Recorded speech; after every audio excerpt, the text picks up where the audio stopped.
আচ্ছা, কারক কাকে বলে এবং কারক কত প্রকার ও কি কি, আমরা আজকে কি শিখব? কারক কাকে বলে। তো কারক কাকে বলে এটা খুব সিম্পল একটা সংজ্ঞা। বাক্যস্থিত ক্রিয়াপদের সঙ্গে নাম পদের যে সম্পর্ক তাকে কারক বলে।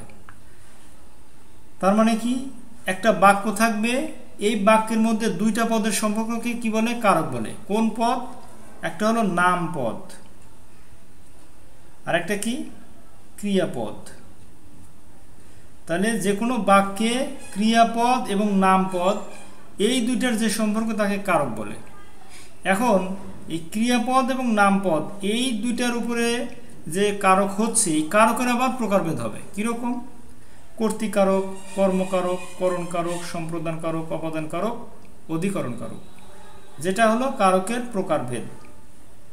তাহলে কি, কারক কাকে বলে? বাক্যস্থিত ক্রিয়াপদের সঙ্গে নামপদের যে সম্পর্ক তাকে কারক বলে। কারক কত প্রকার? 1, 2, 3, 4, 5, 6।